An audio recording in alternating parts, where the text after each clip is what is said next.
Hi friends, అందరికీ నమస్తే. ఈరోజు మన వ్లాగ్ ఏంటంటే మన మహబూబ్నగర్లో ఉన్న అయ్యప్ప కొండ గురించి తెలుసుకుందాం. ముందుగా పద్మావతి కాలనీ కమాన్ నుండి స్ట్రైట్గా లోపలికి వెళ్తే మనకు కొండపైకి వెళ్ళడానికి రూట్ ఇండికేషన్ బోర్డ్స్ అయితే మనకు కనిపిస్తాయి.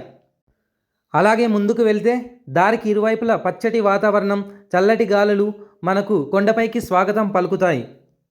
జిల్లా కేంద్రంలోని పద్మావతి కాలనీలో గల అయ్యప్ప స్వామి దేవాలయం మరో శబరిమలగా విరాజిల్లుతోంది. ఇక్కడ కార్తీక మాసంలో అయ్యప్ప భక్తులు మాల ధరించేందుకు నిత్యం కొండపైకి వస్తుంటారు. అయ్యప్ప మాల ధరించిన స్వాములే కాకుండా భక్తులు నిత్యం స్వామివారిని దర్శించుకుంటారు. దీంతో ఆలయం రద్దీగా కనిపిస్తుంది. ఇక్కడ ప్రతి బుధవారం స్వామివారికి భక్తులు ప్రత్యేక పూజలు చేస్తుంటారు. పాలమూరు పట్టణంలో అయ్యప్ప స్వామి దేవాలయ నిర్మాణ పనులు 23 సంవత్సరాల క్రితం ప్రారంభించారు.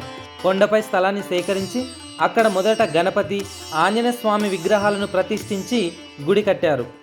అనంతరం మణికంఠ స్వామి విగ్రహాన్ని ప్రతిష్ఠించిన తర్వాత గుడి నిర్మాణ పనులు చేపట్టినట్లు పూర్వీకులు చెబుతున్నారు. అయ్యప్ప సేవా సమాజం ఏర్పాటు చేసి నిధులను సేకరించి పనులు త్వరగా పూర్తి చేసినట్లు తెలిపారు. రాష్ట్రంలో ఎక్కడ లేని విధంగా జిల్లా కేంద్రంలోని అయ్యప్ప స్వామి దేవాలయాన్ని ఏకశిలతో రూపొందించారు. శబరిమల అయ్యప్ప దేవాలయాన్ని తలపించేలా నిర్మాణాన్ని చేపట్టారు. దీంతో ఈ ఆలయానికి ఎంతో విశిష్టత సంతరించుకుంది. స్వామివారి 18 మెట్లను కూడా ఏకశిలతోనే తయారు చేసినట్లు ఆలయ నిర్వాహకులు చెబుతున్నారు.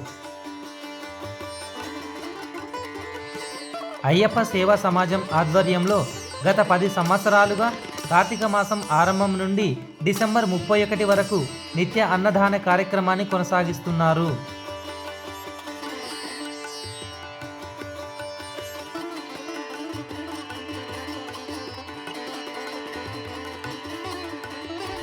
ప్రతి సంవత్సరం డిసెంబర్ 25వ తేదీన అయ్యప్ప కొండపై మహాపడిపూజ ఘనంగా నిర్వహిస్తారు. ఈ పూజకు తిరుపతికి చెందిన ప్రముఖ గురుస్వామి, పాలమూరు పట్టణ గురుస్వాముల ఆధ్వర్యంలో నిర్వహిస్తారని ఆలయ కమిటీ సభ్యులు తెలిపారు. అలాగే భక్తులు అధిక సంఖ్యలో పాల్గొంటారు.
ఆ స్వామివారి కృపా కటాక్షాలు ఎప్పుడు మీ మీద ఉండాలని కోరుకుంటూ వీడియో నచ్చితే తప్పకుండా సబ్స్క్రైబ్ చేసుకోండి.